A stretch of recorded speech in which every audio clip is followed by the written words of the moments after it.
Y'all know what it is.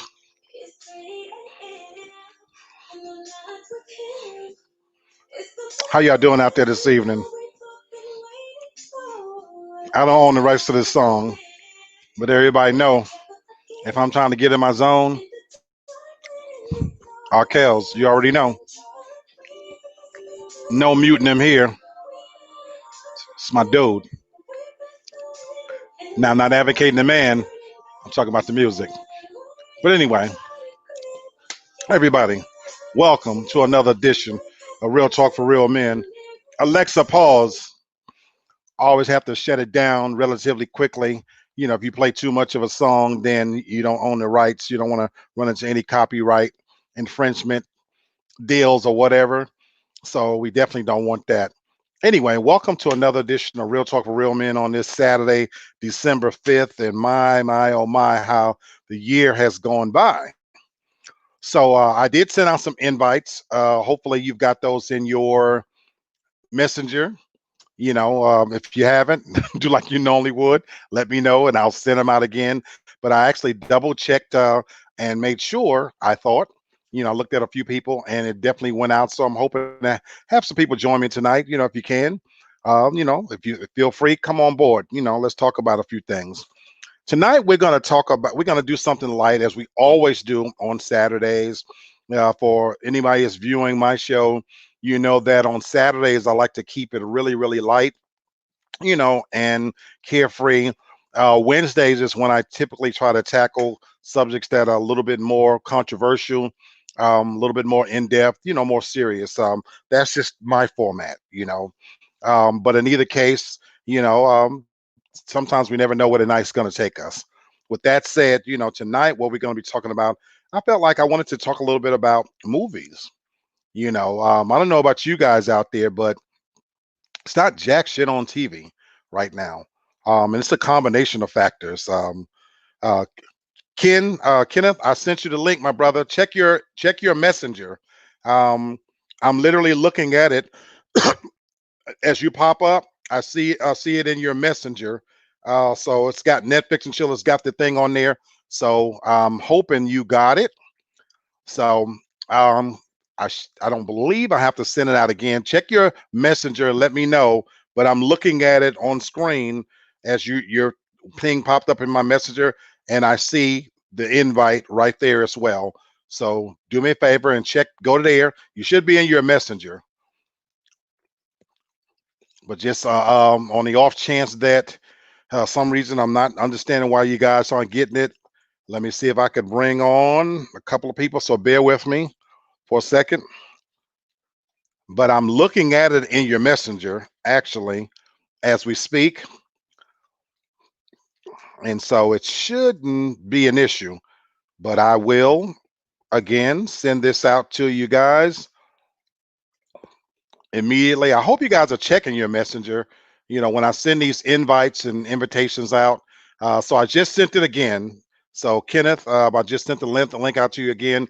I'm hoping that we get Tasha on here tonight. She's had a pretty rough day. You know, before I get started, let me say this. You know, there's a lot going on each and every day.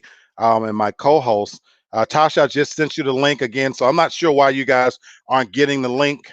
Um, I sent it out. I just sent it out to you again. So check your messenger. Please, everybody, check your messenger. You know, I just sent it out.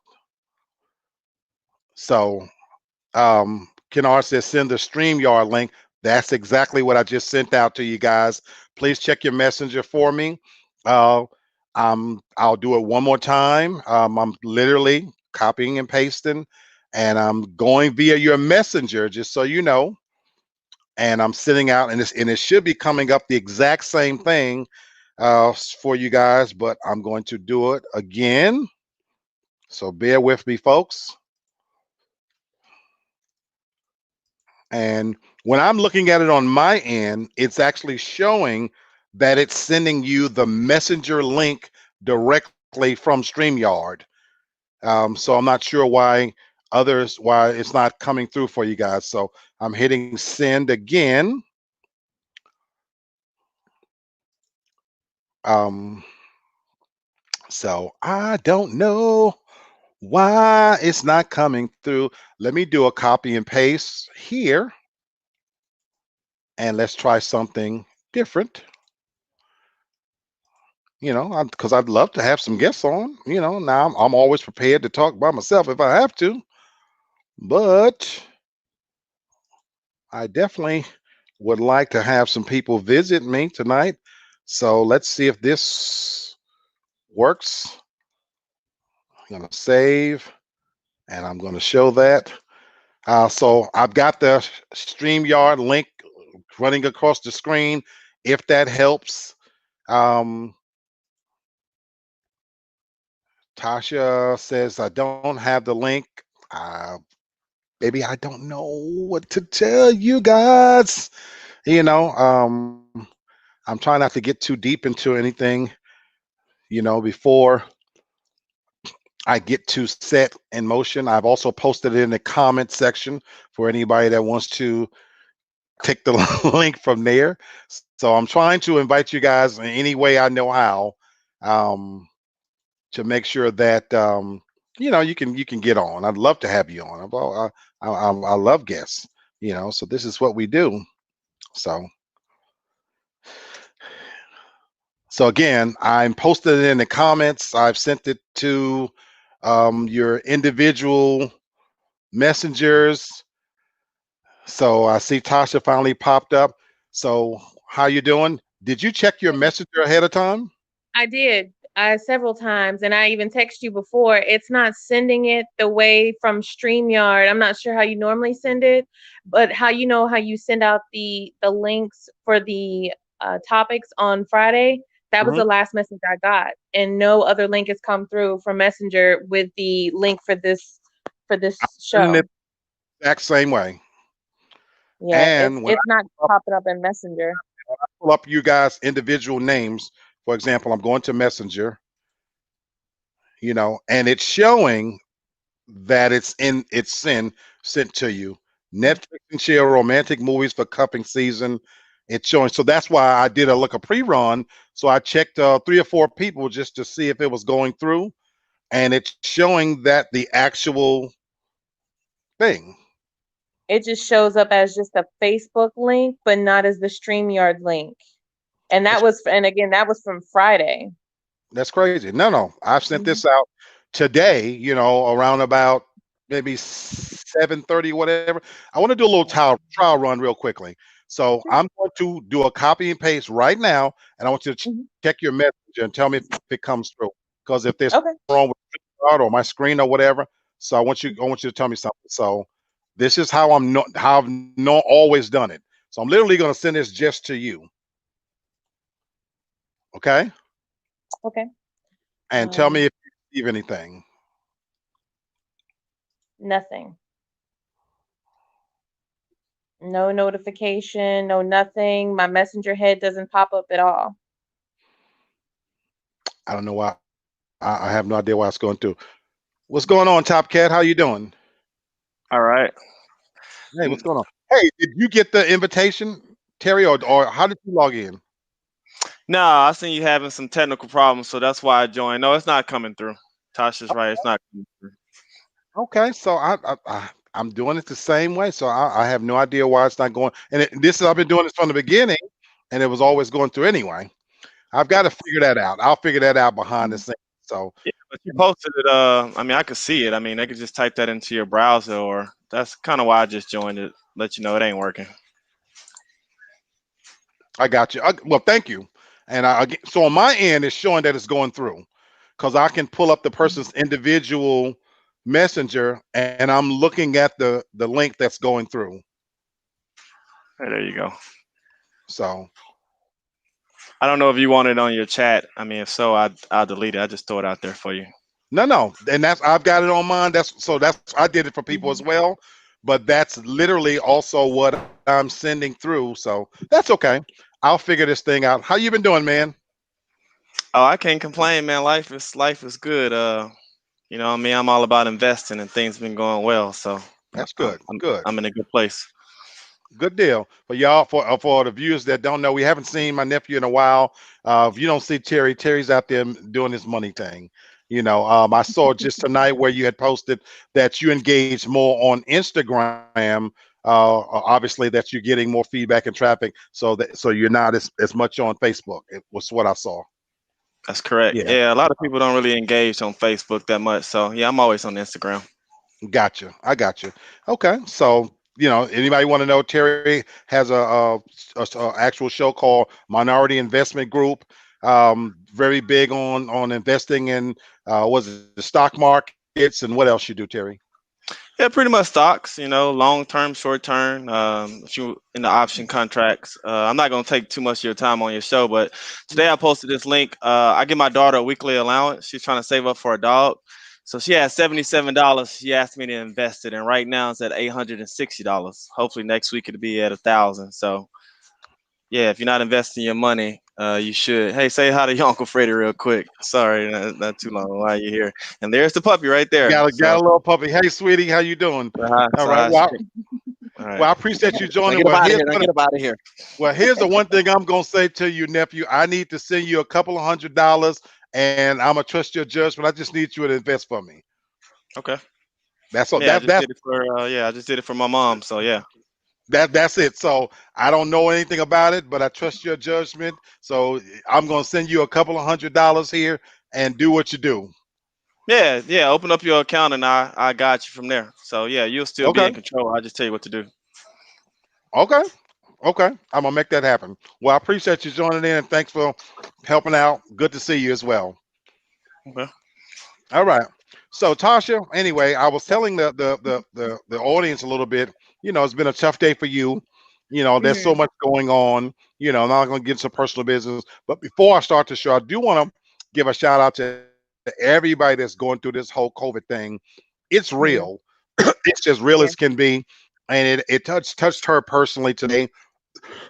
I don't know if you want to share that real quick, Tasha. So I wanted to do that before we get into the fun stuff. Did you want to mention anything, or you want to leave it alone? She's crying. Leave it alone. Leave it alone. Okay, I'm sorry. So I wasn't trying to go there, but my prayers are with her and her family. It is as real as can be. So anybody, as Daracel said last time, for whatever people are thinking about, it's real. So we're gonna leave it at that. Mhm. So I'm gonna change the subject, and we're gonna talk about movies, romantic movies. As I mentioned at the beginning, I try to reserve Saturdays to talk about things that's a little bit lighter than I do on Wednesdays. For me, when I think about the weekend, people are relaxing. It's been a tough, long week. Everybody's dealt with, you know, work, family life. And if you happen to be in on a Saturday, the last thing you want to do is log in and be talking about something super serious. So that's why, if you notice on my format, I try to keep my Saturday shows pretty lighthearted. And I'm still trying to grow my audience, trying to figure out the algorithms. I'm working with some people behind the scenes to try to do something. So that's why I have not dumped a lot of my previous content onto YouTube yet, because I'm being told to hold off for a moment. So hopefully within the next couple of weeks, I will be up fully running. I've even got somebody working professionally behind the scenes to create some nice visuals for my page. So, it's a learning experience. So I'm still learning. I'm still getting things together. But as promised, I wanted to launch when the winter hit, and that's exactly what I did. So, okay. So I don't know how long you can stay with us, Terry, but we are going to be talking about Netflix and chill romantic movies for cupping season. And I just wanted to kind of, being that, we talk about cupping season, I just kind of want to ask everybody, what do you recommend if it's getting ready to get cold, rainy? I know here in Atlanta yesterday, it was the perfect day for me. It was dark, it was gloomy, it was raining all day. I was at work. People hated it. It was the perfect day for me. Now I had to work, but it was the kind of day that I wish I could have just stayed in bed, watched a great, great movie. And if I had anybody to cuff with, that would have been even better. But since I don't, for those people out there that do have somebody, we're gonna just kind of throw out a couple of movies tonight. They're gonna keep everybody long, but I want to just kind of for you, Tasha, Mhm. what is one of your go-to favorites? And we're talking about a movie that not when you're not watching alone. What is a go-to favorite that when you're with somebody whose company you enjoy, particularly during cupping season, when it's cold and the wind is Mhm. going, it's howling, and it's a Saturday night, and you're inside. You've got everything you think you possibly gonna need. You got Right. your alcohol, you got your edibles, you got your smoke if you smoke it, you got your meal, you've taken your hot bubble bath or shower or whatever. I just took me a Yeah. nice bubble bath. And now it's time to settle in and watch a great movie. What Mhm. what what are you curling up and watching? I don't like to watch a lot of like romantic movies like with guys. That for me, I reserve that for myself if I'm in my feelings. I do. So if it's with Wow. someone that I want to like spend time with, I want to watch a good movie with, it's gonna be an action movie. And I would prefer the Fast and Furious movies. That's just my preference. I just enjoy just the whole franchise. That I want to watch something that's action that I'm gonna enjoy, that they're gonna enjoy, because not too many times, not too many guys that I know are gonna actually enjoy it to sit there and watch a romantic comedy movie with me. Really? So that's been your Yeah. experience. So you haven't had a Mhm. had a lot of experience watching a good romantic movie with a guy, but Right. you'll watch action movies. So Yes. so walk me through this then. So how does that translate when you're watching the Fast and the Furious? And how does it translate to any romance then? Because again, welcome Candice, sweetheart, from the candy shop. I'm reading her thing. So we're talking about romantic movies during cuffing season, and Tasha was just telling us that for you it's the Fast and the Furious. How do you how do you go from that then to it getting romantic? I don't for me it's really not even being just romantic. It's just laying up next to someone, and as you're watching the movie, you're usually like massaging them, or they're massaging you, rubbing on you or something. It's just going to eventually lead to that anyway. I just, Do, it, but it this just is during a but this is during a Fast and the Furious movie. it could be during The Conjuring. It's still going to go down. Wow, wow, wow, wow. Maybe I'm just a different kind of movie watcher. Okay. Yeah. Cherry, I know we don't have you for all night. For you, what would you recommend as a good romantic movie? I hope I'm not the only person on here that is into a good romantic movie watching it with somebody. So what's your take? What if you're with Man, somebody whose company you enjoy, what are you settling in and watching?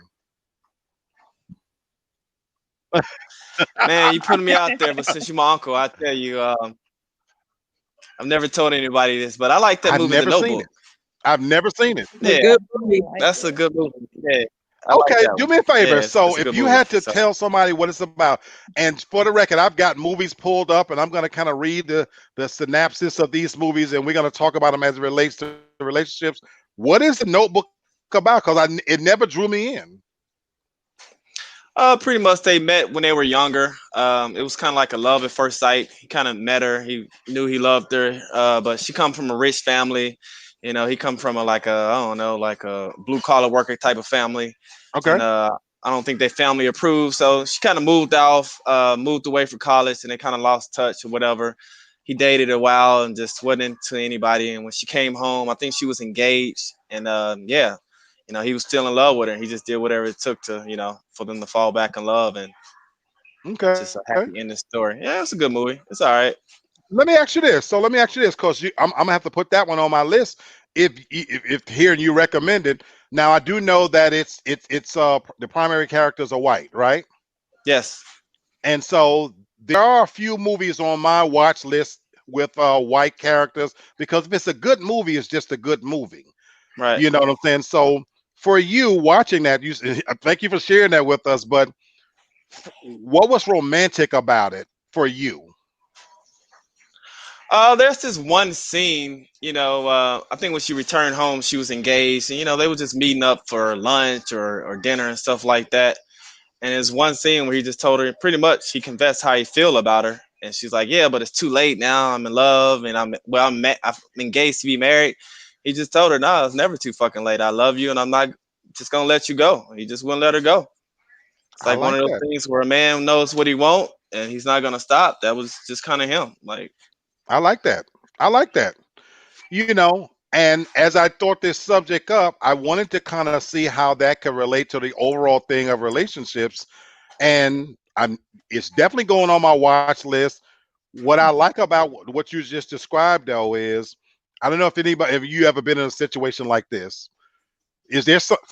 I'm gonna speak for me. Somebody in your past that you tell yourself it's too late. So listen to what he was saying. You know, I've sat and sometimes I've thought, well, I wonder what this person is doing. And over the years, I don't know if you do like me, where you kind of keep a little bit in contact, maybe not directly, but indirectly, and you hear through the grapevine that the person is involved or married, and then they're single or whatever, and then the thought crosses your mind because maybe this person was it for you. So listen to what the premise is of that movie.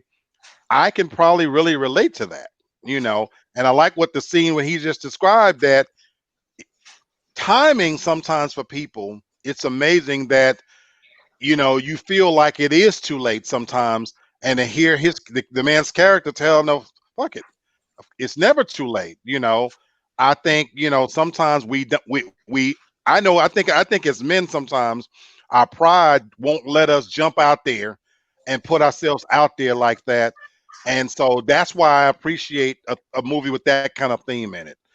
So I haven't seen it. Have either of you ladies seen the movie?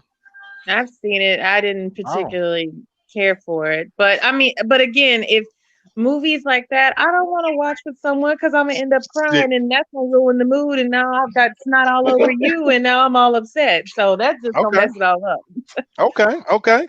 Candace, what'd you think of the Notebook since you saw it? I thought it was really good. It's one of my favorite movies. Really? It's yes, it goes over their whole lifespan, and it's a beautiful movie. I I don't know. I like I've romantic movies. avoided it. It's going on my list. I don't know what it was. First of all, the title didn't grab me, and then I knew it was white character. I don't know if it was the way it was marketed. Whenever I saw it, it never made me want to see it. And I've heard people talk about it, so now you guys have got me wanting to really see this movie. And so now, unlike Tasha, I do want to watch a movie with somebody, to emotionally be invested in it. I don't want to be sitting in there watching the damn movie by myself, crying. I want to have somebody that Tasha, you too hard, man. That's crazy.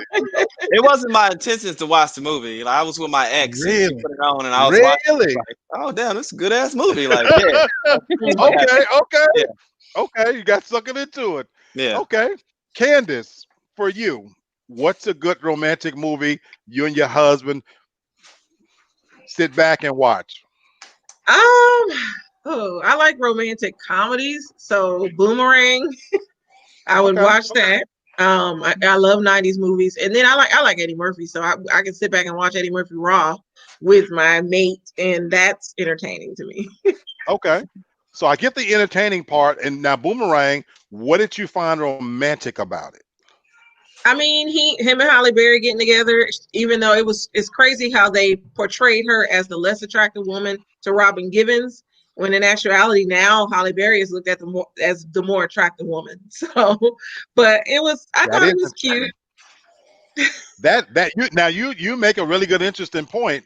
And ironically, for me, when I watched the movie, I didn't even then consider Halle Berry the less attractive one. Mm. Now, at the time, Robin Givens was hot. She was popular. Now body wise, I would give it to Robin Givens. Like the scene in there with what she's got on. Halle Berry is a little thin for my taste, but in terms of beauty, I'm just saying for my taste. The baddest Halle Berry has ever been is in the Bond movie. That's the best I've ever seen her in the James Bond movie where she's coming out the water with the orange bikini on. Y'all haven't, Terry, you haven't seen that? Yeah, I'm having a hard time hearing you say that about Halle Berry because she's always been fine to me. Like, No, she's no. Overall beauty, I'm saying body wise. You think Halle Berry has a better body than Robin Givens? yeah, in the movie it's pretty close. I mean, she don't have on the lingerie like Robin Given had on, and she doesn't, flex her body like that. But Okay, I think they got like the same shape, or I mean, they're about the same weight. okay, They look okay, similar. Yeah. okay. I guess for me, I did find Robin Givens' body better. I've seen her in other movies, and so she's built a little bit more to what my taste is. But I still think Halle Berry is more attractive. And even in the Boomerang movie, I I'm more attracted to the plainer. That's a bad word to use, plain. The less high maintenance type of woman. And so Mhm. in that movie, her character, she was just a working executive, whereas Robin Givens had the perfect hair. There's a scene where he looked at her feet, kind of deal. I'm always more attracted to the less high maintenance woman. And again, she has obviously a beautiful face. One of the most beautiful faces in the business. So that was pretty cool. You know, so I'm gonna name my movie, and then of course I'm gonna go through some movies and I'm gonna read, what the premise is, and we'll kind of talk about whether that's romantic or not. How many of you guys have seen the movie Have Plenty? I've seen it one time and I don't even remember it. Okay, It it's about go the ahead. script writing and all that. The Correct.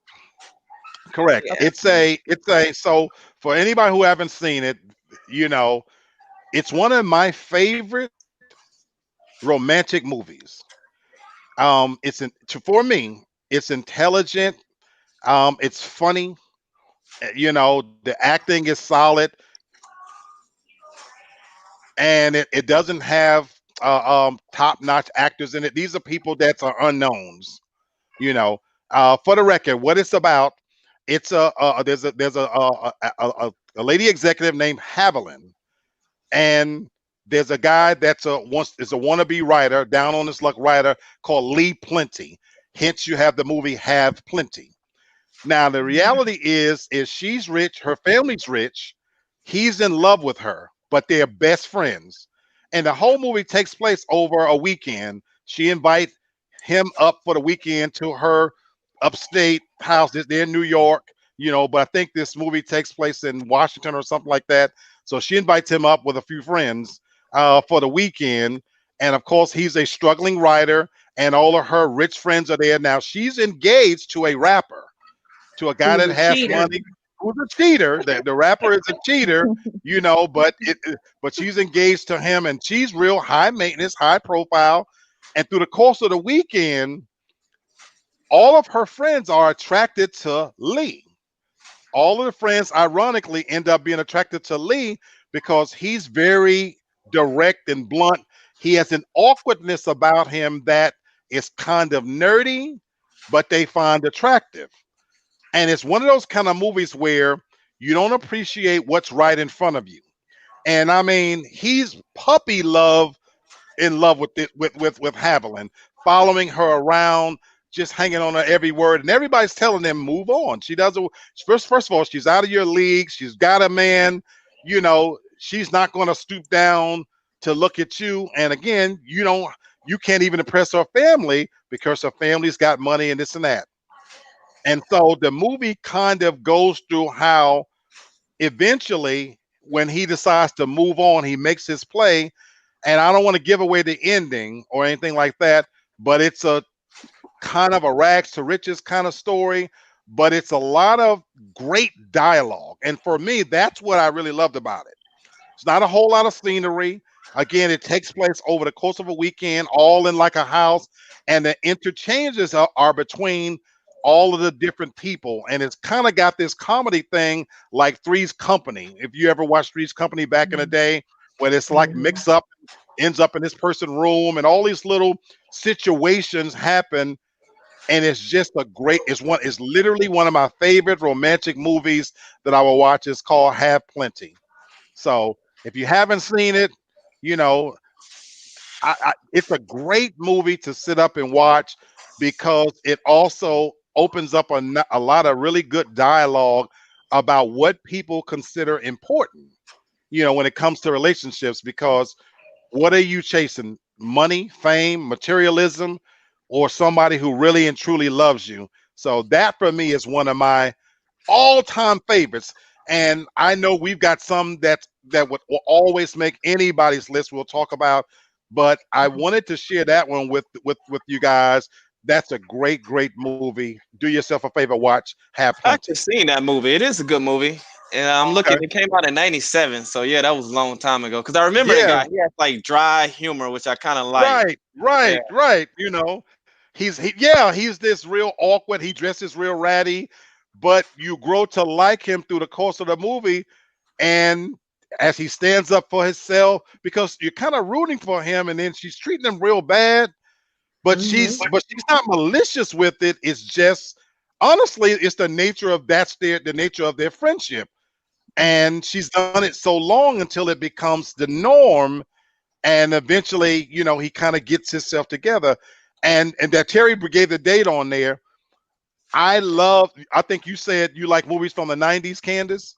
Yes. I love movies from the 90s. To me, the way they were written, I guess I can relate to them a lot better.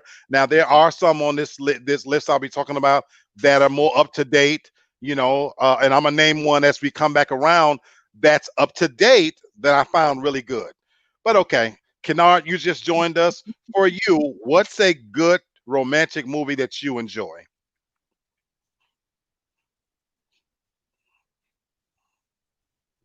I think you're on mute. Yeah, you're on mute, brother. You got to take that Auburn background off. Hey, did they win today? No, they lost to Missouri, like Okay. 60-58. It was pretty Okay. bad. Oh my. Okay. Kennard, No. can you hear us? We He's can't hear you, he's man. delayed too. I can hear him in the basement, but it's like Okay, I can't hear him. I can't. Okay, I can't. Let me- Kennard, for some let me reason we tell can't him. hear you. Okay. Out the grand. While we're waiting on Kennard to come forward, I'm going to bring up what is probably on everybody's top 10 lists, African American, of course, as a romance movie. In fact, for a long time, I would have considered it the go-to Okay. romantic movie. In case you guys don't know, I'm talking about Love Jones.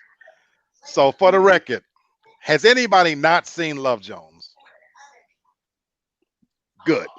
Very good.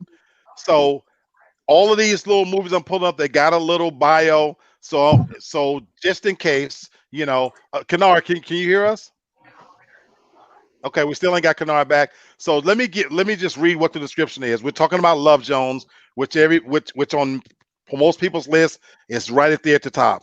It says poetry brings the artistic Darius Love Hall, played by Lorenz Tate, and Nina Mosley together, Nia Long, together in a 1997. There's that era again, romantic drama Love Jones. But things get more complicated for the two of them as their relationship progresses. Yeah, just don't walk in front of the camera while I'm talking. That's all you got to do. The film was billed as a hit when Harry met Sally, and it definitely earns that title with how beloved the film has become, blah, blah, blah. But unlike When Harry Met Sally, the film's ending, it's much more sobering. So, okay, I want you to give me your take on Love Jones. Number one, do you put it at the top of your list as a romantic movie? Anybody? Yeah, in the top 10, but I still wouldn't watch it with anybody. Again, any movie that's gonna make me cry or something, or that I feel like it's gonna make me like too emotional, especially like those lovey-dovey movies, I don't want to watch that with anybody. That's my private time. That is when I'm really going through something and I need to work through that by myself. Okay, I got a question for you. For you. What in that movie made you cry? I don't know. It's a really like a feel good story. Sometimes it could be the simplest things in there that to me that'll just bring tears to my eyes. And I don't want to watch that with anybody. I don't want to share that with anybody. Because I guess that's weird. That's really crazy. That's like absolutely crazy to me. Tasha? Terry's It nodding is. his head, That is kind of crazy. I mean, I respect your, if you don't Right. want to do it, but it sounds kind of crazy. No, it's though any love story. I don't. There's certain parts, and I can't pinpoint the exact part of it, but there's a specific scene, and I can't. And it's been so long since I've seen it.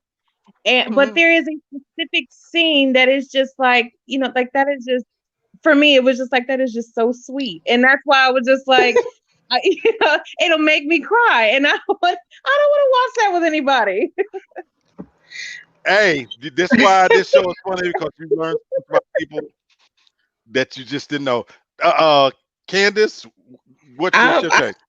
I like it. I mean, it's sexy to me when he says, "I'm the blues in your right thigh, trying to become the funk in your left." Yeah, I'm And ready. that's really the scene for women that did it. And so that's why I didn't find it sad or anything like that. It was sexy and romantic. Now Not you know what for sad. me did it. Now you know what scene did it for me when he spent the night at her house and she had him sleeping downstairs and she was upstairs and all of that sexual tension, but they're gonna do the right thing and not have sex and their willpowers.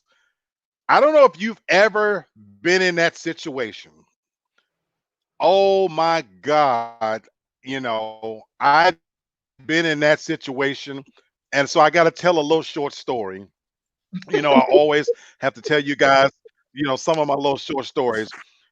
And it reminded me of the whole of that scene. I remember when I had been living in the South and I was gonna move back home to New York. I was missing New York and I was young. So at this time I'm 18 years old. I'm thinking, okay, I miss my friends. Let me go back to New York. So I'm working at Queens Plaza Mall and Foot Locker at the time. And at the time, my best friend, my boy Michael, he's got his own place in Kennard Gardens. And so I get off work and I go every night when I got off, I hung out, with him. So I'll go over to his apartment and he's got these two girls over there. And he's got one for him, one for me. And the one for me, I was attracted to on every level. Now, having said that, here's the conundrum that I was in. At the time, I was not a baptized Jehovah's Witness, but I was close. I was studying, and so I was right there on the brink of being a Jehovah's Witness and knowing that I'm not supposed to fornicate, to have sex. But I'm not fully a witness at this point, but up until this point, I have been trying my best to lead that life leading towards that. So here we are. I'm spending the weekend with Michael, and he invites the girls over, and we're talking. And the thing of it was, the more I talked to the young lady, the more attracted I was. And she had everything that I like in a woman at that time. My taste was, she was a yellow bone. She was tall and thin, but had an actual nice little. She wasn't just skinny. She had a nice little shape, beautiful smile. I will never forget this girl. Don't know it, can't remember her name. And she liked me, and for whatever reason, we found ourselves actually attracted to each other. So we sitting there, we kids really, but we think we grown. We drinking, we eat, we playing big shot. Here's the part where it's time to go to bed. It's time to go to bed. Now, unlike Love Jones, we're in the same room in the same bed, but I'm committed. I'm not going to have sex. I got my back turned. She got her back turned, but we're talking. That was the longest night of my entire life. The sexual tension and the energy was off the charts. And it's like the night would never end, and it was all those little things where your feet touch each other and you kind of roll over and you kind of get that look, and she want to do it and I want to do it and she waiting on me to make the move and I'm scared to make the move because God gonna come down and strike me down. you know. So all this shit is going through my head, That was the longest night of my life. So, end result, I did not sleep with her. I did not sleep with her. But let me sit here and tell you, all these many years later, that's one that got away. That's one. That's one that got away. I gotta tell you, I wish like it's one of those things. I wish I could put myself back in that situation. So every time I watch Love Jones, the scene that does it for me, because if you remember, she's got a pillow between her thighs. He's listening on the couch because he just want any little sign from her to tell him to come on. And at one point, she even kind of is ready to do it, and he kind of think and he creep, but and it's that sexual tension and that energy that made that scene to me. Just that for me was that did it. That was for me. The Love Jones scene. That was it for me.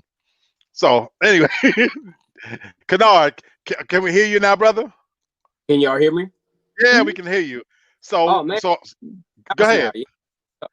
Okay, so my favorite, I have a lot of favorite movies, and I have to, because I'm, you know what I'm saying, like, I'm not a big movie buff, but I think about like monumental periods of my life. So I think about Candace, for example. When I first met her, whenever we would talk, there was this movie by Denzel Washington called A License to Kill. And whenever she would call, I tell her this is a license to kill. I watched this movie over and over. This was one of Denzel Washington's first movies. And that went over my head. Please tell me about this, because I never heard of it. Okay, so here's the deal. This is what happened. I am probably the biggest Denzel Washington fan in life. And I actually got this movie from Walmart. You know how Walmart has those movies where you can get like 5 movies on a CD for $5? Right. And License to Kill just happened to be on there. And then it was this janky movie from the guy that played Michael Jackson's father on the Jackson 5, which was absolutely terrible. But License to Kill was actually a pretty good movie. So this was one of Denzel Washington's first movies. He played a lawyer to a white family that their daughter had gotten killed in a car accident from a drunk driver. And he actually won for them. And that was one of my favorite movies. And then there was another one. This was prior to Candace. A movie that I just binge watched was Django. I watched it almost every night. Yeah, but Django, you consider Django romantic though? No, it ain't got nothing to do with Okay. When I movies, I'm not a romantic movie watcher. Okay. But when it comes to romance, I guess me and Candace have watched a lot of movies together, because she actually put me on the movie game. And probably this ain't got nothing to do with romance. This is way off the subject, and it still affects me to this day. It's this movie called The Lovely Bones, and it's like, oh yeah, easily one of the saddest movies that Candace and I have ever watched. And it affects me because I'm like, how can a person do this to another human being? Right. You know what I'm saying? And it's like, you talk about the non-impunitive killing of children. Right. They buttered it up to where it was right. Yeah, I've seen that one. And I was like, man, and I tell Candace, man, that affected me for weeks. What's up, dude? So Tasha, do you see what you're missing here by watching movies by yourself, that you won't dare share your feelings with anybody? No, because I don't. But now, The Lovely Bones, I read the book on that, so But I'm talking about you holding all your feelings inside and shit. That's for me. I don't. No, that's not sexy. I don't need to share that with you. No, there's only certain type of movies, romantic. I will watch that if I'm in my feelings and I just need some. Oh, wow. I'm not sharing that with nobody. He's not talking about romantic movies. He's talking about movies. I'm just saying. He's not a movie person, so it's going to be hard for him to say something romantic, because his attention span is very short when it comes to movies. And so usually we start out watching it together, and it's just me because he's falling asleep. I got you. Now on that note, I will say this. I'm a big movie person. I've seen almost everything. And my attention span, though, as I've aged, has gotten shorter. I used to be able to watch movies for hours, where now, I even when I watch a movie now, I have to watch it in 4 parts. It's weird. Now, ironically, I could watch if it's something I like Chicago PD. I could sit there and watch a whole day of that. So it really just depends on what it is. But an actual movie, I have to watch it in 4 parts. But we're gonna stay on track. I'm gonna bring up another classic. And again, even though Kennard may not be a movie person, who knows? Maybe some of these titles might, make him say, "Hey, let me take a look at that." Let's talk about how Stella got a groove back. Let's talk about how Stella got a groove back. Now, again, this is one that I would imagine everybody's seen, including you, Kennard, right?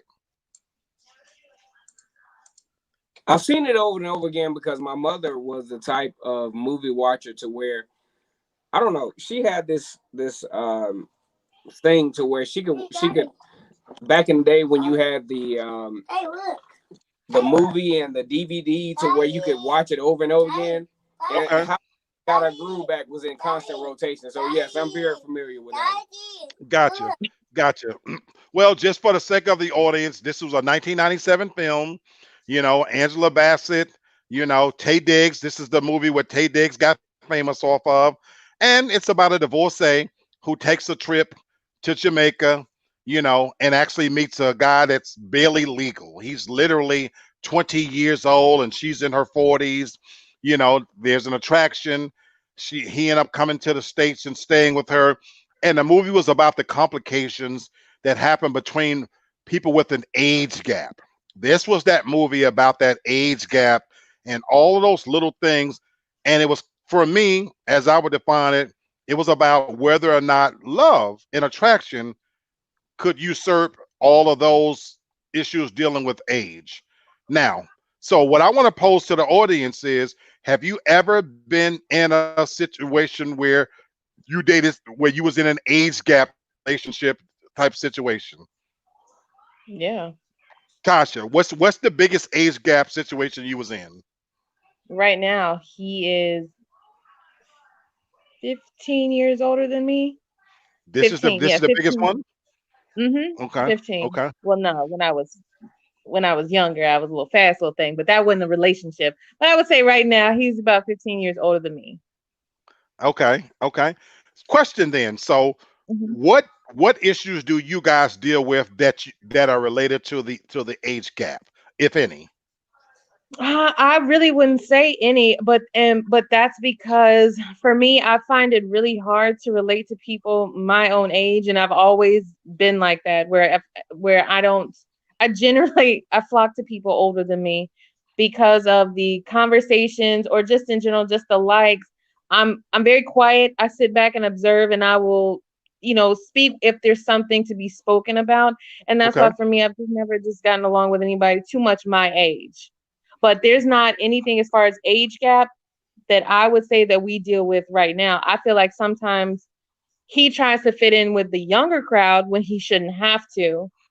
But then again, it could be just this new generation to where where those a little bit older just try to fit in, get in where they fit in and try to recapture their youth maybe. Okay. But Can I tell one little small thing about a sure. funny thing about your situation, because you told me Yeah. this, and I don't think I'm sharing too much about the relationship per se, but she had me laughing one day because she was telling me about what was putting on, the way he was dressing, you know. So tell us about that, Tasha, because this is one of those examples where she said his mind you his age. You tell it, Tasha.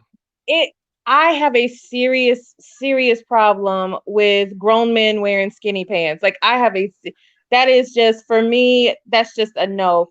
He had on these skinny jeans that I was just like, that's just so unattractive. And this shirt that was clearly for someone in their 20s. And I told him like you're doing too much. And then he had done that thing with his hairline to where like they had like kind of like spread like filled it in or something. I told him like it's not age appropriate. Don't do that. You don't have to do that for anybody. Like you're doing that for appearances. be yourself, because like you're an attractive older man, but be that. Just be age appropriate. Okay. Okay. Okay. Can we all ask questions here? Because I'm Sure. interested. Go ahead. Go ahead, Terry. So the age gap, like you don't worry. I don't know his physical appearance, but you don't like look at that because it's a 15-year age difference from somebody you would normally date. So I would think body wise, would that be a problem one day? He is very, very, very fit, very much in the gym, very.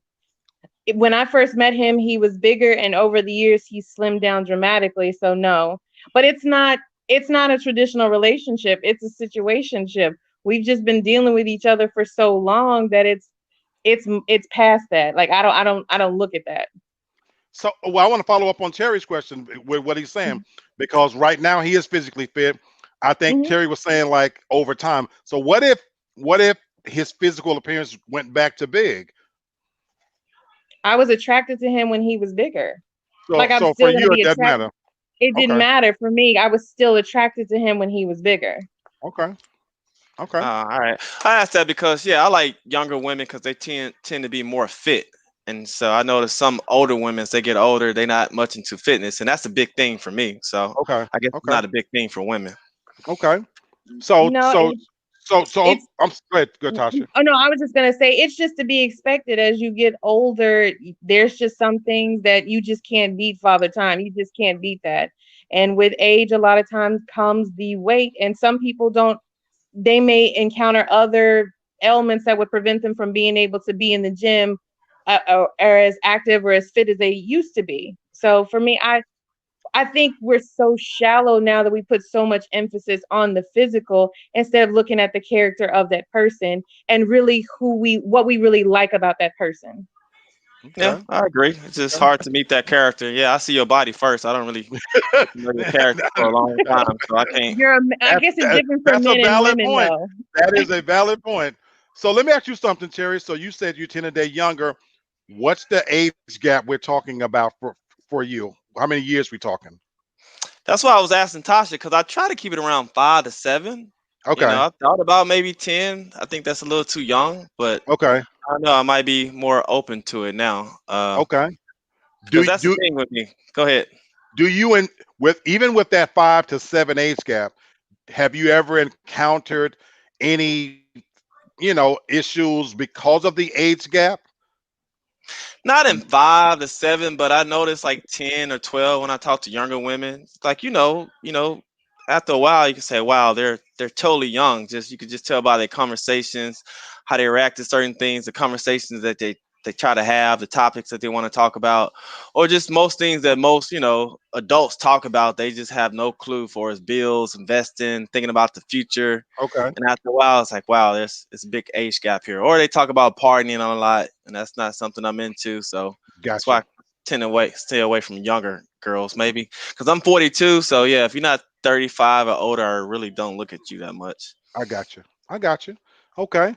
Candace and Kennard, have prior to being married, have you ever been in a situation where there was a significant age gap? I went on one date with an old guy. I Oh was wow. 27 and he was like 60. Whoa, And we that went is old. Okay. When you we said went old, to she was like, okay, but damn, that is old. Okay. we went to dinner and people were looking at me like I was my grandpa. And I just I didn't like it. I didn't like the thoughts and the perception. So no, but as for a serious relationship, actually Kennard is the oldest person that I've seriously been with. He's 4 years older than me. I'm 37 and he's 41. I got So you. I got you. Kennard, any situations where there was a significant age gap? When I look back at my younger time when I as a young professional, there was like women that I would have that if I can't think of the ages now, but I'm assuming they were at least 5 to 6 or maybe even 7 years younger than me. And Okay. I they were they were sexy, they were in shape and all this other stuff, but I just wasn't with the OMG crowd. I wasn't with the, with it. We couldn't hold a conversation. It wasn't a situation where they were ready to, because at that point I was like 32, 33, to where I was kind of fizzling out of that college phase. Cause I went Okay. to all and did the whole party thing. And it's Okay. like they were still in that life and I just wasn't there anymore. Okay. And no matter the level of attraction, you still got to look at where these people are mentally. Because if there's not a mental connection, or there's not um a level of attraction the way you can talk to this person, or you can deal with this person on a daily basis, especially at the point where I was when there was that age gap, then it's null and void. It's like it's just a physical thing. Okay. So that's where I was. Okay. Okay. I've actually been in a Stella's Got a Groove Back situation fully. You know, I was 17. The person was 37. You know, and yeah, you know, He and was a predator. well, that's what they call them now. You know, and the irony is, I never saw it that way at the time. I was in my phase when I was much younger, where I preferred older women. You know, the same way, Tasha, you said you relate better to older men. I Mhm. related better to older women. So when I first moved to the South, I didn't have a whole lot in common with the girls that was my age. You know, so I was in a unique situation where I was being exposed to women that was a lot older than me. It just so happened I ended up being attracted to somebody that was obviously, 20 years older than me. And what's crazy is we had a lot in common, to be honest with you. Now there were those awkward moments when I look at that movie, I Still Got a Groove Back. There were definitely those awkward moments when you go somewhere. Long as we were to by ourselves, we had no issues. We had some of the same things. We both drank. We laughed and liked the same movies. We rode together, hung out. I genuinely enjoyed her company. For whatever reason, she genuinely enjoyed my company. I was always a little bit more mature for my age, so I could discuss things, in that way. She even had children. You know, that wasn't an issue. That wasn't even an issue. It Where it became the Stella Got a Groove Back thing was when other people came into the picture. So when I watched that movie, and I remember in that movie where uh, they were at an event, and you could see for her it was an embarrassment because he was so young, and then in public she was constantly worried about how it looked. Like Candace talked about the 60-year-old guy, you could see her uneasiness because she could feel like everybody was looking like you with this boy. And that's what it was for me. I was with somebody that by ourselves, I mean, we were good together, but it's when we got in public situations where we went to gatherings or social events together and we walked in together, and now you could see the look. And for her, that was kind of uncomfortable. It didn't bother me. Now, ultimately, my family objected to it greatly, and that's really pretty much what ended it. This person even came and met my mom, and that was an absolute disaster. Straight out of what you would have met. Terry's laughing. Straight out of what you would imagine in a comedy routine. I was so naive to think that they're going to be happy. Mind you, I'm only 17. So imagine this person's there, and your mom and your sisters are there. And so my mom's looking up and down, and boom. If you know anything about my mother, she's like, you know, what are you doing with Freddie? He's just a boy. you know what I'm You saying? know, That's the way I look at it. So I have a question. It go sounds ahead. like, just for what Candace said about her experience, that she felt like people were looking at her and the guy, and then for you, if she obviously had a problem with it. It sounds like it's more of the woman, because when I was younger, there was a guy I was involved with. Now, it wasn't a serious relationship. I was 19, he was 44. I never saw it as, I'm in here with my dad. Like, I just figured it was just like, we're just having fun, and people would just see it as, oh, they just, just an old dude with just a young chick who's having a good Right, time. right. You know, and then I dated younger. You know, I went from one extreme to the other. Once my family objected to the old person so much, I obviously started looking at younger. And then, of course, once I got single and I was out there, I dated younger. And Terry, I dated past the 5 and the 7. I dated younger, and there were definite barriers because of the age. And even now, I'll fast forward to right now, finding myself in Atlanta.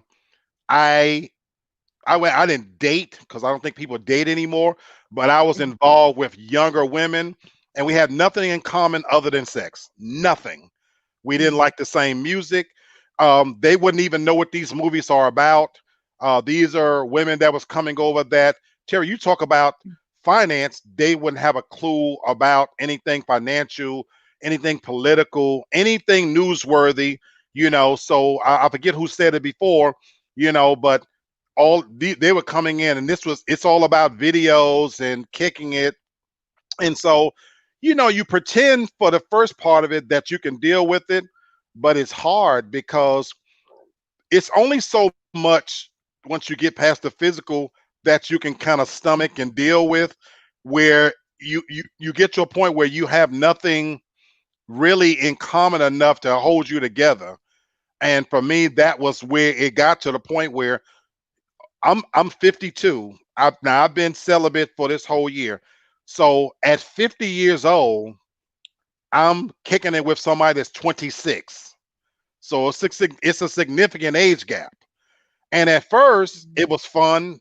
And the pride part of it was, look at me. You know what I'm saying? I got somebody, you want people to see you with a 26-year-old, that wore off really quickly to the point where it was almost embarrassing going somewhere public together, because you walk in a store, it was almost like taking a child to the store with you. They're running off, oohing and ahhing over this and that. And then I was feeling kind of funny. So we started to do less and less things where we have to go anywhere, and everything was inside, And so it just didn't work. It just didn't work. So anyway, those are my little stories right there on that. I'm gonna move on to the next movie. Brown Sugar, y'all. Everybody seen it? Yeah. Okay.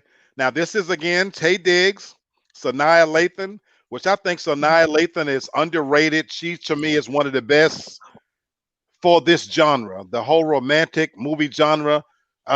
She makes some of the best movies. She's on this list a couple of times, as a matter of fact. She's got a movie where she fell in love with the white guy. I don't know if you guys seen that one. Called. She's in one more movie I'm waiting for you to say. Which one? Which is my best one. Because we can come back to I don't know which if it's one. on your Okay, Love and Basketball. It's got to be Love on and there. Basketball is high on the list. High on the list. And I was gonna save that one. Let's bring it on out. Why is that? Why is that one of your favorite movies? Well, I'm all into sports, and so I mean that's one. But I appreciate a woman like her that's into sports, who could kind of let her hair down, put on some gym shorts, and like you ain't really got to be into sports. Just the fact that she got out there and she played or whatever, I always thought that was cool. She just seemed real down to earth in that movie, and the fact that once a woman was fighting for love instead of the man always fighting. That's what I like about it and appreciate. Good point. Good point. Very good point. Because it's always the man. Like every time I get online, it's always, if a man really wants you, girl, don't worry, he'll do this and do that. Like the woman's always left completely out. In this movie, she was fighting for this love. Like, thank you. It's nice that it's a change in scenery sometimes. Very good point. Anybody? I would have left his ass alone. Because he wouldn't have had to do me like that too many times for me to understand he doesn't appreciate who I am. I'm gonna leave him alone. I can't. I'm not gonna keep trying to go and get you, and then you just do me like that. Okay, Tasha, what did he do to her that was bad? I didn't like how when she starts coming into her own and being successful in college and having a really good basketball career in college, I didn't like how, because his whole world got turned upside down, he kind of like pushed her away instead of where she made time for him and anything that he was going through, he pushed her away. And I did not like that, especially bringing the other little bitch up in there and y'all going to go get something to eat. No, thank you. Terry, did you see it that way? Did you see it that way? Because that's not what happened. That is what happened. I can see how somebody would see it that way. Yeah. Okay. But you can flip it around. Like she just fought for the love. I mean, yeah, everybody goes through something, and usually it's the man who fighting, you know. And yeah, he had a little rough period of time. He wasn't really feeling her during that period of time, and she just had to fight to get him back. I mean, men do it all the time. So, but I could see how she could see that. Yeah, because he did. Yeah, he did kind of do it wrong a little bit. It was all about him at that point in time, you know. In front of the roommates and everything. You just gonna have me just looking crazy? Let me give my take. Please let me give my take on it. Okay. Now that part when they was young and everything. Now, but there was a reason she blew him off when he needed her most, when he was Yep. going to stuff with his dad. So number one, I'm not saying his reason was good, but that was his reason where, you know what, you didn't have time for me. So you know what? He was in his head going through some things. But to your point, Tasha, go back in the movie now. When Mhm. they're in the hospital room and he says to her, he had been calling her several times. She said to him, "Oh yeah, my answering machine was broke." Remember? And he said, "Yeah, I figured it was something like that." That tells you he was trying to fuck with her, even when she was at her height. But in that moment, she was feeling herself, and her pride wouldn't let her do it. And as far as bringing the little chick around and everything, he wasn't supposed to just sit on his hands while it come to a point where five years had passed. She Mhm. hadn't had any contact with him. He moved on. But you know what? And to Terry's point, what really highlights that for me, it's amazing how it's the old expression: you don't miss the well till the water runs dry. So this man had moved on Mhm. and he found happiness. But I like to Terry's point that, you know what? Oh, like the Notebook, which I'm going to see, she was like, "Oh no, it ain't too late for us." That, you know, I think you faking. This is true love. That for me is what did it. That she could read that he was settling. That was for me what was the big highlight of the movie. That I like what she said. I think you want me to win because you want me secretly to prevent you from making the biggest mistake of your life. And what I loved about that is I see people do that all the time. They settle and they end up with somebody that, you know, if I can't have the one I love, I'm gonna love the one I'm with. And they go through life doing that. Yeah, you're And right. so I'm sorry, that's for me. I'm And sorry. she did leave him during another period of time when he really needed her. She's like, "Well, I got a basketball game tomorrow." And he's like, "All right, well, if that's the most important thing to you, then go." Yeah. But he had done that to her up through the whole movie in high school and everything, playing her to the left No. like that. He did her Yes, one he time. did. No, It he had was been it doing was that the one. whole time. And then Tasha, in college, when he got hurt, Tasha. and when she finally got the position on the team, no, and that's what she wanted. That's what she was fighting for. And I don't feel like he was especially sensitive to her and her needs, especially when she was going through what she was going through on the basketball team in college. I'm talking about in college. He wasn't there for her. He was all about his hype and his name and what was so great for him. And then big fucking deal. Yeah, your dad cheated on your mom. Big fucking deal. You in college. Really, Big really, fucking really, Tasha. deal. Really, Get Tasha. over it. Really, You're a grown Tasha. ass man. Really, Tasha. This Yes, is yes, real life shit. yes. And she was worried about getting a position as the point guard. Really, Tasha? Damn right. Big fucking deal. You grown as hell. That's between your parents. That ain't got nothing to do with you. You knew your daddy was in them streets like that. He can act like that if he wants Wow. to. Big Wow. fucking Wow. deal. I Wow. want to say my thoughts on the movie. It's not Go ahead. Go ahead. Go ahead. I thought it was a good movie. I liked how it showed that they were actually friends and they realized their feelings for each other in high school and they dated towards the end of high school. And so in college, they did get together. And, you know, when we're young like that, we all play games. So I just looked at it as they were both playing games and then they had to both grow individually in order to be right for each other at the end. And it's kind of like, to me, the Black When Harry Met Sally, even though When Harry Met Sally is a completely different plot, it's Right. still the same Right. idea. Right. So I like the movie. And they consider Love Jones the Black When Harry Met Sally.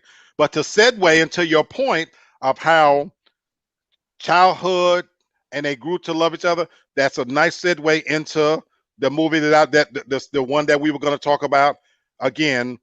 Brown Sugar. These are two best friends. Mhm.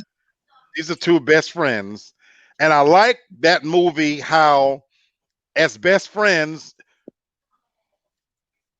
they crossed the line. And what was funny about this movie was when they crossed the line and it went sexual, it wasn't a good sexual experience. That's what made this funny to me. If you remember the movie, when they finally had sex, he didn't last. Do y'all remember that? Yeah. I forgot that part. Yeah, Terry, when they finally actually did it, he said if you go back to the movie, he couldn't keep it, he couldn't get it up. He couldn't let, he came too quick or whatever it was, and he was apologizing, and she did what best friends do. Well, it's all right. It's all right. So the sex didn't wow her.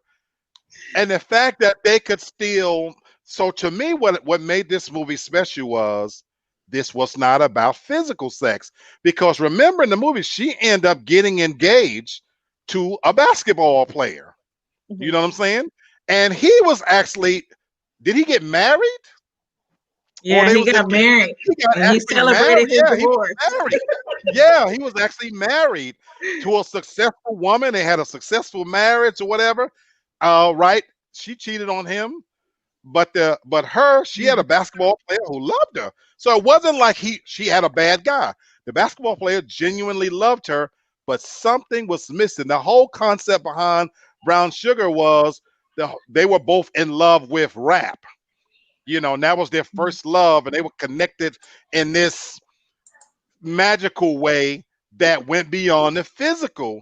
And I thought that was a very interesting take on it because it wasn't like he rocked her world. And they even joked about that. So I thought that was pretty cool. I thought that was pretty cool. Which, I always have a follow-up question behind that. Have you ever crossed that line and slept with a good friend? Mm-mm. No, too messy. Terry? Trying to think of a good friend. No, I have this one friend that I met here in Dallas. Unless you could think of somebody that I met here in Dallas. We was friends first, and I think I started messing with her sister, but she always wanted to mess with me, and then she gave me this proposition to sleep with her, and I just said no because once we sleep together, I don't really like you like that, and it's gonna mess up our friendship. So I just didn't do it. Yeah. I would tell you that's the wisest thing. I didn't always make wise decisions. You know, looking back on things I've done, I've come to regret. When I say, I always told people I don't have regrets. I don't mean it in the sense like, oh my God, woe is me. But I would do things differently. When you know better, you do better, as they say. And when I was younger, I did things with no concept and forget about the consequences. Didn't even think about it. And there are always consequences. There are always consequences, and I've crossed that line. Once upon a time in my life, my philosophy was to be my friend, we gotta sleep together. Let's get the curiosity out of the way, because I had maintained at that time when I was younger, I didn't believe a man and a woman could be friends without sex. I truly believed that in my younger years. Every part of me believed that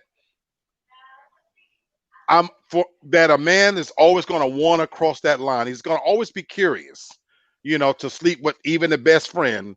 And so my answer to that was, let's get it over with. Let's go on and screw so we can know what it's like and we can move past that. And that's what I did. But again, to Terry's point, I grew older and I realized it does fuck up a friendship. It really and truly does. And then when I got older, I was able to take a step back and realize, no, because I know that when you bring sex into the equation, it gets messy. You might think it won't, it gets messy and it screws up friendships, And I'm going to tell one short story. And this one has got a twist.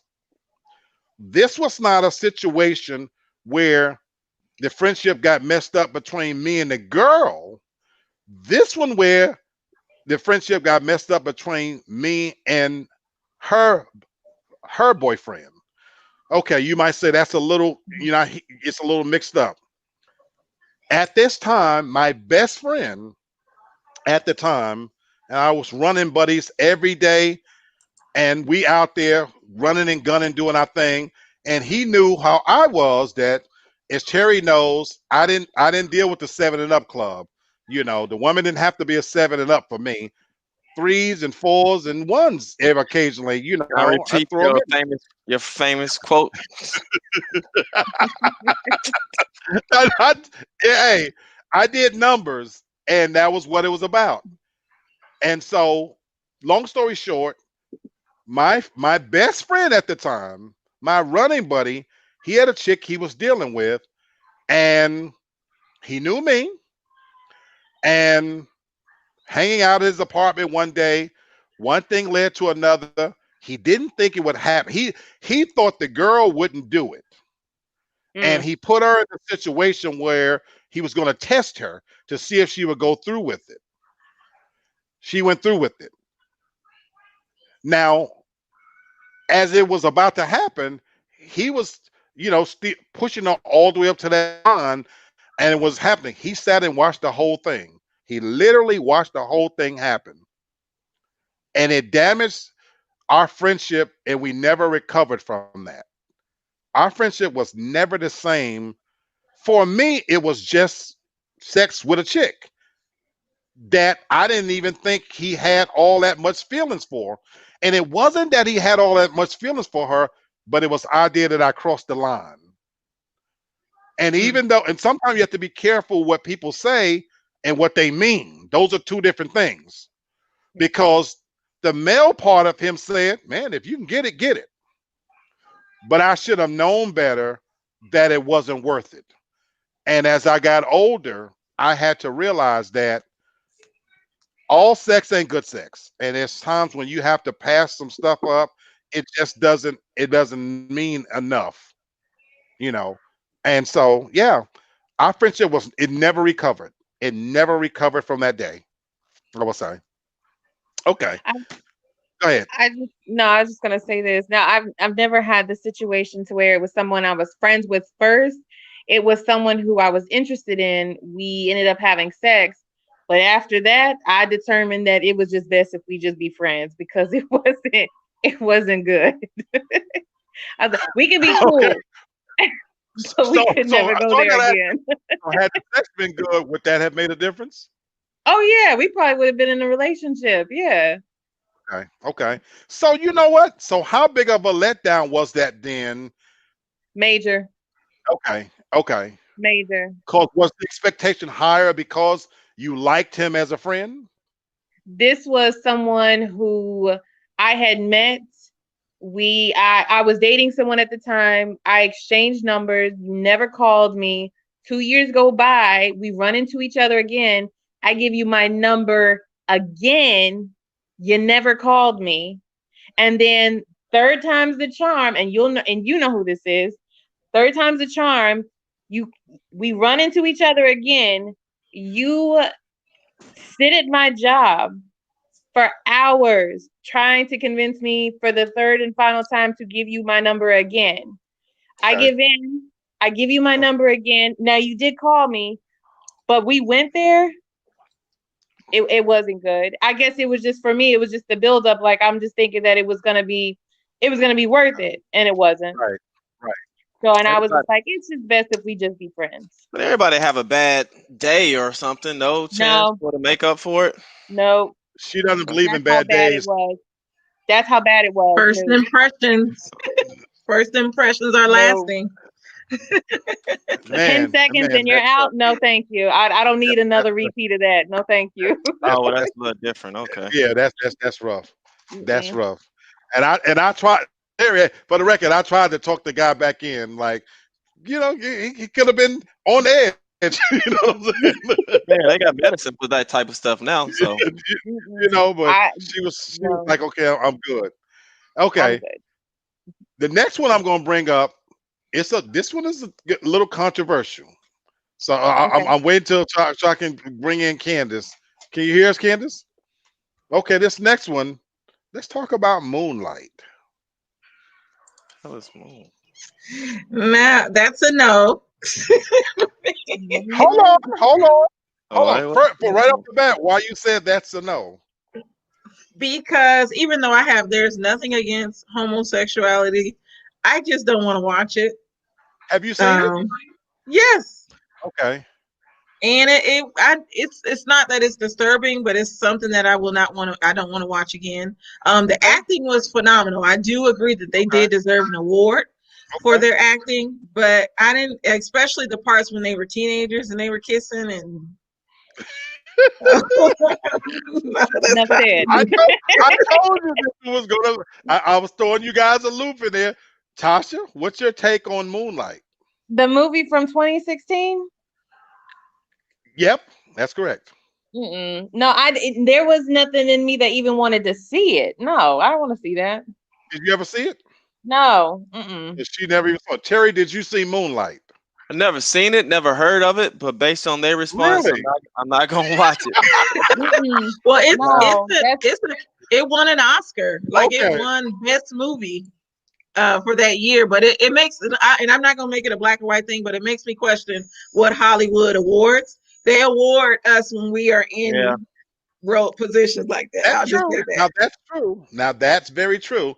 So let me read I watched it and I really enjoyed the movie. And I'm gonna tell you why. But okay, it's Barry Jenkins' 2016 Oscar-winning film, follows the life of Sharon and his decades-long love for his best friend Kevin. The two diverged paths in their teenage years, with Sharon taken to a life of crime and Kevin becoming a father. But when the two reconnect, emotions come back to the surface. I would have never have thought that I would have enjoyed the movie because of the theme, but I watched it on the strength of I knew it was going to win the Oscar. The same way I watched Brokeback Mountain. As a movie buff, I am a movie buff. Some things I go ahead on and I watch this and let me see what all of the hubbub is about. Because I want to be able to at least talk about it intelligently and know that I have seen it. You know what I'm saying? And I watched Brokeback Mountain. Believe it or not, it's not a bad movie. But the theme is what was disturbing. And so with this one, this was a black version of it in a sense. And of course, it dealt with issues of abuse. So for me, I look at this the same way a lot of times. I was able to divorce myself from the theme and concentrate on what the movie was trying to say and the acting, as you said, Candace, because the acting was phenomenal. It was top rate phenomenal. My boy, Mahershala Ali, he won award in there, and that was my introduction to him and in this particular movie. I knew from that movie, I said, well, man, this guy can really act. Now, he won like Best Supporting Actor, I think. He did, and then from there, I was like, okay, let me follow this dude because he really can act. And then I liked him in some other things, but the movie itself, like Precious, I don't know if you guys seen Precious. It was disturbing. It left me so unnerved, but that's where I knew it was good because I was uncomfortable, because they was dealing with issues of abuse when he was a child and his mother was so rough. And poverty and it was a lot of it was very heavy, just so you know. Now, not to the point where I was gonna cry or nothing like that, but the themes was heavy. Now, to your point, Candace, you say, will I ever watch it again? No. Seeing it once to know what it's about, I was okay with that. It's never going to be a movie that I'm going to put on and watch again. You know what I'm saying? But a lot of it is because it was just so heavy. Same thing with Precious. I cannot watch Precious anymore. I lost two brothers to HIV and AIDS. It's too heavy. on my heart, on my mind. And so when the movie's over, you left with all of these thoughts, and that's what moonlight is moonlighting or moonlight. What left Moon. with It's me, Moonlight. moonlight. That's what left with me. The ending scene where they if you ever seen Denzel Washington's in the movie Glory, and the famous scene in Glory where he's holding together and he cries the one tear. Well, Mhm. in this ending scene, kind of sorta, there he's holding all of his manhood together and has to admit, I love this person, because they reconnect and stuff. And again, 'Cause he on one, was like a drug dealer. I was gonna right, say he was a drug dealer at that time. all manly. I mean, the epitome of macho.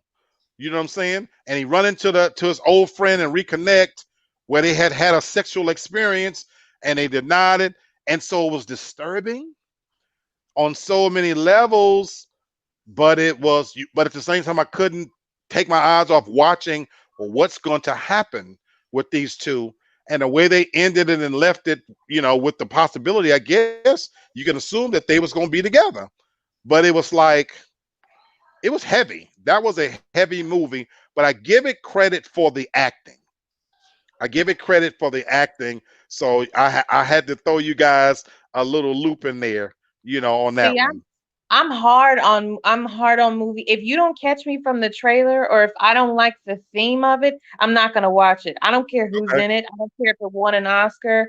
I That never called me, just like the movie Django. It never called me. I never wanted to see it. Nothing in me Have ever you wanted never to seen see it. Django? Never wanted to watch it. Django's Never. good as shit, Never. though. Just like that Django's other movie yeah. that got a lot of hype last year, A Fall from Grace. Never wanted to see it. Nothing in me ever wanted to see it. It did not catch me. It did not attract me. I don't want to see it. Django is good, and I'm a Quentin Tarantino fan as Django is well. So Django is very good. Django is very, very good. yeah. I'm on the same page with her. If it don't catch me in the beginning, I'm not gonna watch it. Only way I'm gonna watch it if I'm at home and it comes on, or I'm at somebody's house. Like the Django, I don't think I've seen that whole movie. I don't care Okay. if it won Oscars, Emmys, whatever. Like if it don't catch me, I don't care. The It TV was better be broke where I can't change the channel or it something, and I was just gotta Right. watch it. It just gotta happen. it was funny to me, especially the ending with Candy. So Leonardo Yeah, DiCaprio's character was and hilarious in the movie. Leo. Now, Leo can act his ass off.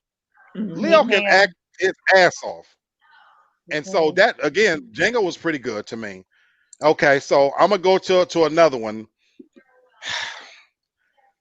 This is on the list of being a romantic movie. Think Like a Man. Have you seen it?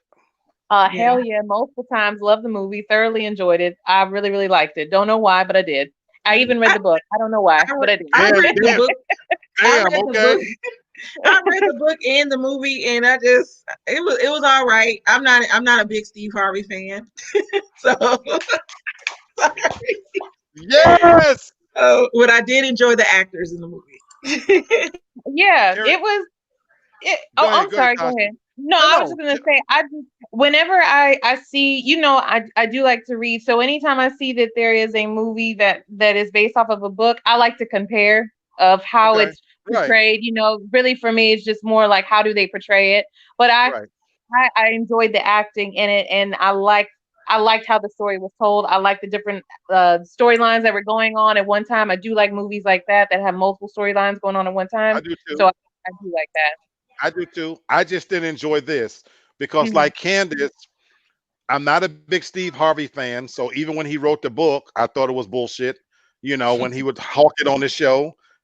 Me too. That, now Curiosity. the now the actors. I watched this movie strictly on the strength of it had it was high powered with the actors. You know what I'm saying? Like, Mhm. but I was let down, Tasha, because I don't know, it didn't hit me. It was too silly. You It don't felt like Kevin Hart. I do not like Kevin Hart, but he wasn't the No. only one in this. But he was not the only one in this movie. Okay, and to be fair, hold on. To be fair, Kevin Hart has gotten much better to me in his Mm. movies from when he first came out.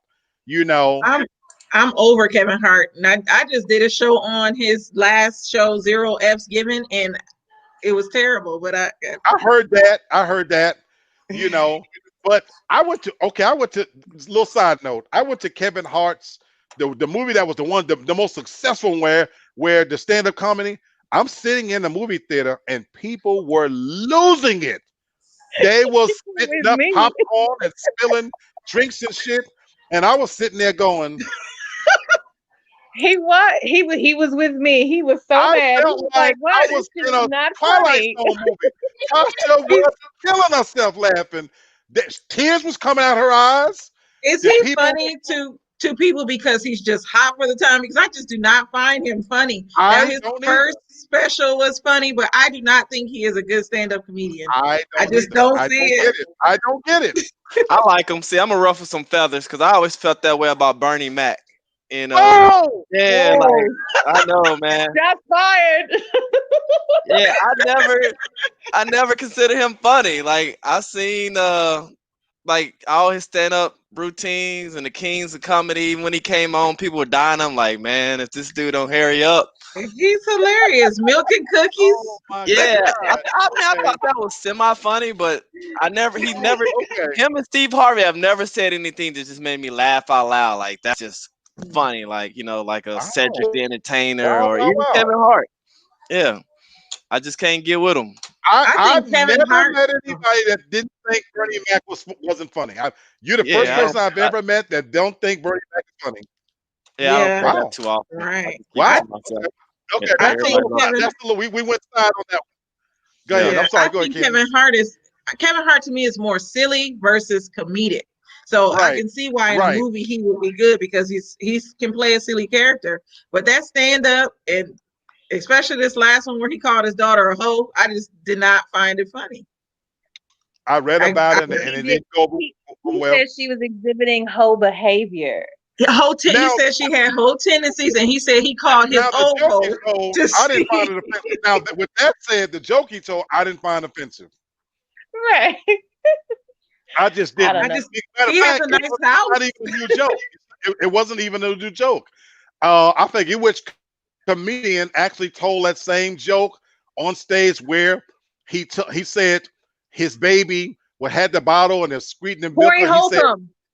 Corey Holcomb said, Corey and Holcomb, Corey yeah. Holcomb said, "You're just like your mama."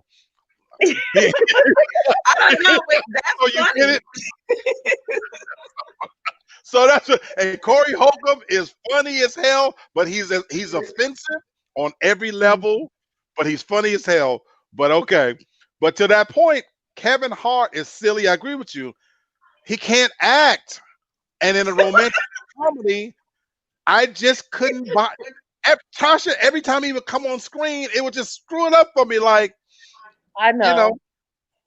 So I know, because I of didn't how find you feel about him. Yeah. yeah. I couldn't get past him, and so for me, I wanted to like. This was one I wanted to like because it had a lot of good actors in there, and I just couldn't get past it. I couldn't get past it. You know, we got less than 30 minutes. I want to throw this a little hiccup in here. I got more movies I could go to. What's the one white cast movie, romantic movie that you would recommend? Only one? Jerry He already already did. said the Notebook. Jerry already did the Notebook. Can you think of a movie with white cast that's a good movie, a romantic movie? Eat, Pray, Forrest. Love. I was gonna. Oh yeah, Eat, Pray, Who? Love, and Forrest Gump. You know what? I was about to say that's not a romantic movie, but it kind of sort of is. He was in It love kinda- with Jenny. Really, the whole movie is about his love for Jenny. To be honest with you, you know, I'm surprised y'all didn't miss one. That now this is one that I do watch. I've watched probably 20 times, and when I don't have Pretty anything better to Woman. do when it comes on, huh? Pretty Woman. No, hell no. Sleepless Don't do them like that. in Seattle. I Oh, think okay. Pretty Woman was overrated. Personally, I watched it many I times. I liked kept it. That's decent. it was Oh, okay. yeah. It was okay, but I just didn't see what was so special about it. Now, Sleepless in Seattle is to me, That was a good for me at one point. Tom Hanks was my go-to romance movie guy. And for a minute in a couple of he had a couple of roles. He had a couple of good Because ones he in a was row. Forrest Gump too. You know, right? You know what I'm saying? Yeah. But Sleepless in Seattle, now that was really kind of it wasn't a remake, but it was a take on an older movie. I told you guys I'm a movie buff. Now the scene in Sleepless Seattle where they meet at the top of the Empire State Building, that was taken from an older movie. I can't think of the title right now. And it's a classic. Oh my God, I can't think of it right now. But that's where they took that from. And in the old black and white movie, it was the same thing to where they kept missing each other. And the end scene where he comes, she stood him up at the Empire State Building. I think it's Cary Grant. And he comes to her apartment and she won't get off the couch. She doesn't even get up to greet him. And because he decides at this point, I want to see her one last time to find out why she didn't meet me, even though I thought we had something special. And he's kind of like talking to her and she's being nonchalant. And he had sent her this picture. Huh? Sorry, I thought I was muted. Okay. And he spots the picture. And then he puts all these two and two together and he realizes she had been in an accident and she couldn't walk. And it was in that moment that he realized, and she had been holding that. She didn't want him to hold that against her. It was kind of one of those sappy kind of moments. She didn't want him to feel sorry for her kind of deal. And so that was like the crux of that movie. And I love black and white older movies. Some of the titles I can't recall to mind. But Sleepless in Seattle was, for me, a throwback to the old movies, the 50s. Now, I'm way older than all of you guys, and I am a movie buff, so y'all may not watch that. But if you want to talk about the best era of romantic movies, 50s and 60s, some of the black and white movies, believe it or not, I mean, just solid, good movies, that are great, and they held up over time. It's not flashy. It's just good, solid acting, great storytelling. Go ahead, Terry. I got two good white movies for you. How about Titanic and Ghost? Titanic is overrated. It's too long. Okay. Titanic was too long, and Ghost is scary to me because of the little demons in there. Something like 30 seconds in the whole movie. Oh my God! But that stood out to me. Oh my God! Okay, so this is a side note since you said, do you watch horror movies? Yes, but I really don't like them. And I was reviewing them on my channel because my best friend is a horror movie buff, and I told her, I said, we got to stop doing this because I'm having dreams. I'm waking up wanting to choke people because of these movies. So that's my favorite genre. Horror movies is my favorite genre. My favorite genre is romantic comedies, and I'm a big fan of 80s, the Molly Ringwald movies like 16 Candles, Pretty in Pink. Those are I love those as well. So if you get a chance, go back and look at some of the 50s and 60s movies. I'm talking about, again, great storytelling. I'd sit up all night on AMC and watch those movies any day. I'll take that any day with that's on there. Have you ever seen the Tammy movies, like Tammy and the Doctor and Tammy and the? I love them. I love those. How about the Blondie movies? I haven't seen those. Comedic, but romantic, very good. And Jimmy Stewart, Mr. Landing, Mr. Hobbs Takes a Vacation. Great movies. I'm sorry. Go ahead, Tasha. No, I was just gonna say a couple of movies that I like. Serendipity, I believe it's with John Cusack. He is in there, and Chocolat. Really like those two movies. Okay, so I wanted to mention that because I had to give a little love to movies that just wasn't African American, so I had to throw some of those in there. Anybody watching? I'm gonna to an old one. I don't know if you guys seen this one. We got about 20 years. This is my last one I'll review. How many of you have seen Claudine? How many of you heard of Claudine? That's my favorite movie in the soundtrack. That is one of my favorite Really? movies. I was Yes, thinking none of y'all don't even know what that was. no, when I met Kennard, that I'm surprised he did not mention that because I liked the soundtrack with Gladys Knight Oh my God, with right? a dozen roses. Oh That's my my God, song. right? Oh my God, right? The Yeah. soundtrack is phenomenal, but the movie itself, Tasha Terry, have you seen Claudine or heard of it? Mm-mm. Nah. I heard Diane of it, but Carroll. never seen it.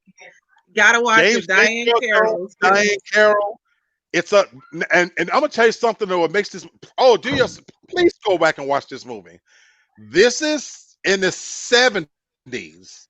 This is when welfare used to be different. So it's about this mother who's on welfare. She got a bunch of kids, and it shows you how the welfare used to really treat you. And that song, Mr. Welfare. That was the song in the They would movie. visit your home, and back then you couldn't own like a toaster or a ironing board or iron, so they have to hide all this shit, and they would have to look all raggedy and stuff like that. Now that hits home because I grew up on welfare when welfare was really like that. You know, Mm. that my mother, when my mother used to have to go down there to get recertified. See, these new people don't know about this type of shit. But back in the day when you was on welfare, you had to get recertified every 3 months. So my mother would have me and Sherry put on raggedy clothes. You put on your clothes with the holes in the knees and the too small shirt, the rip in the collar and shit, so that when you go sit in front of the caseworker, you look hungry and poor. I shit you not, because you got to tell your story, and you got this caseworker asking all kinds of personal questions. You know, has a man been in a home? Yeah. And so before we leave home, we were groomed to what to say, what not to say. Go ahead, Candace. That's what happened in the movie. Her caseworker came and she was like, I think has a man been here? She Right, had her pen right. and You know, was like writing.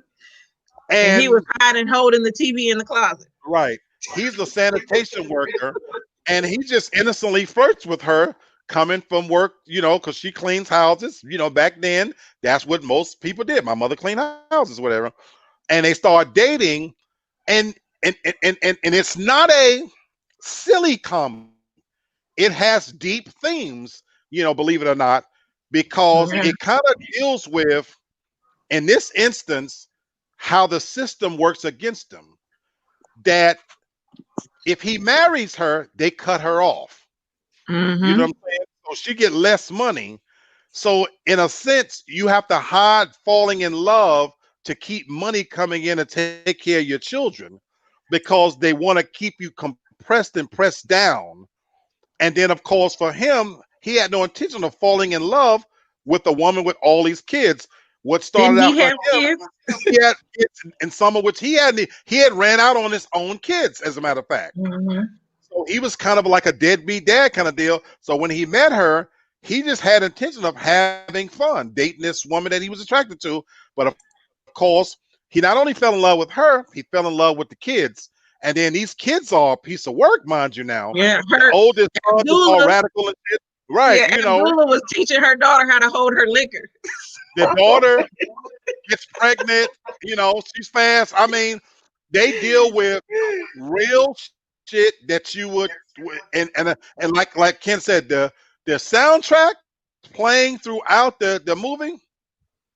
I'm with you, Mhm. Ken. It's probably the best soundtrack you ever want to come across. It's It Gladys was Knight, produced by Mayfield. Curtis Mayfield. Oh Yes. my God!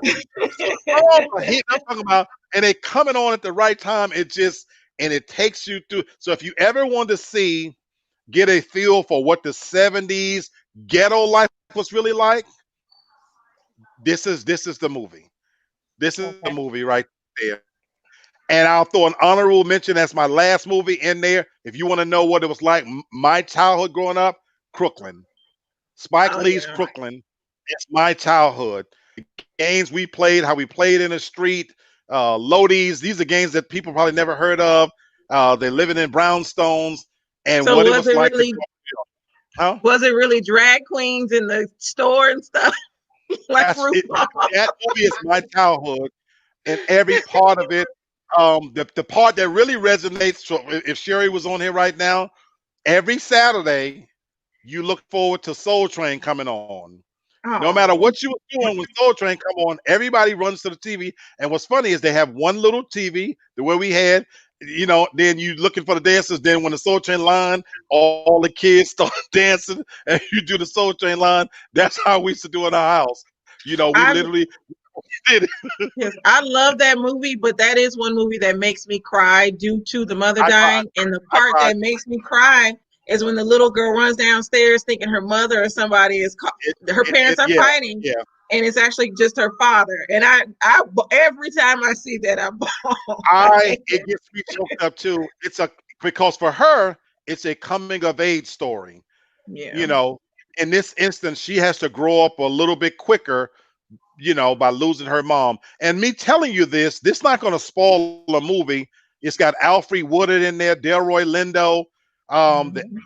great actors. I mean, it's just, fantastic. Just a fantastic movie. So I had to throw that in there. Now, of course, there's many other movies, and so we covered some few, but I wanted to just do this tonight so that we had a little fun conversation talking about movies. Many times people know how much I love music, but I'm just as big of a movie buff, believe it or not. And to close out, unlike Tasha, I do think movies are a great way to bond, to bring you closer together. Yeah, I No, do no, too. for the record, she didn't say Certain. I was going to say I have to correct myself. You're not against bonding over movies, just not romantic movies. No. Tasha bonds over Fast and Furious, you know, Mile and 22. I need some see, violence. I need some hey, action. Got to keep maybe me if it works, honed in. if it Hmm. works.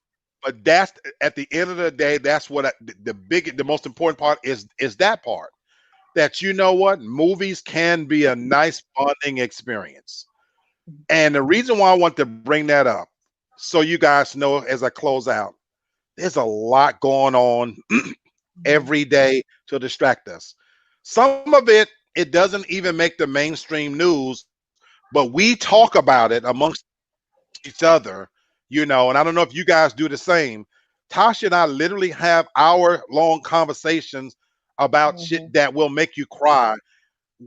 Eh, th- There's a site where you can look at about the news that's going on around you. There are more kids being molested now than I've ever seen them. The stuff they're doing to children, I don't even understand the mindset anymore. The stuff they're doing to elderly people, I don't understand. You add in there, you got people that's hungry, that's jobless. It's a lot of reasons to be sad. It's a lot we have to deal with. You know, um, Not to mention all of the fuckery and foolishness, excuse me, YouTube, that goes on in general.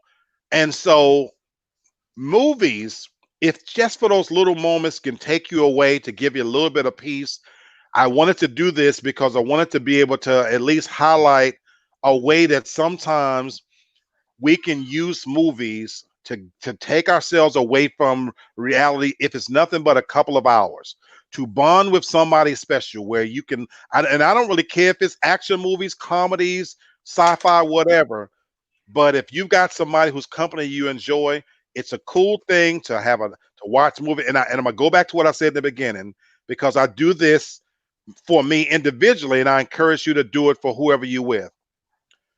Get everything you think you gonna possibly need. Plan it out. Tasha's laughing because I talk about this all the time. Like you and Kennard have children. Terry is a phenomenal dad with his daughter. Thank you.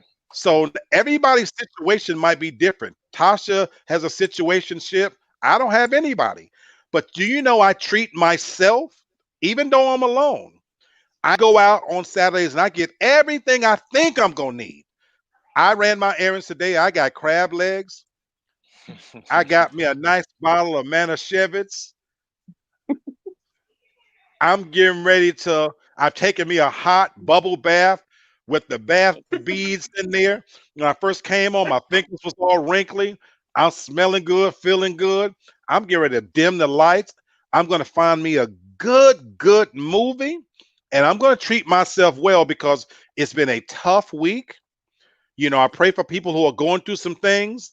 And sometimes you got to take a few hours and time for yourself. And if you got somebody, whether it's your daughter, where you can pick a great movie and, hey, we're going to watch this and y'all can have some dialogue behind it. Because I love the way you're teaching your daughter real life lessons, Terry. Candace, you and Kennard, y'all seem like y'all have a great friendship in addition to being attracted to each other.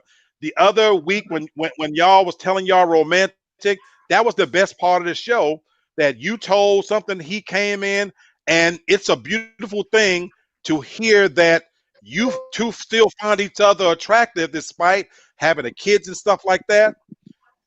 Tasha, you got a situationship, so every now and then she get sprung off in the way she need to, and she getting out of it exactly what she want. Yep. I'm celibate on purpose. On purpose. It's not that I can't go get somebody out there.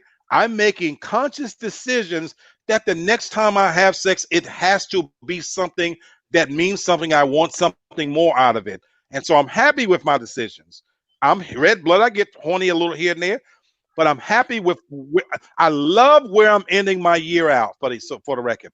And so again, find whatever little pieces of mind you can have, what little slices of happiness you can find.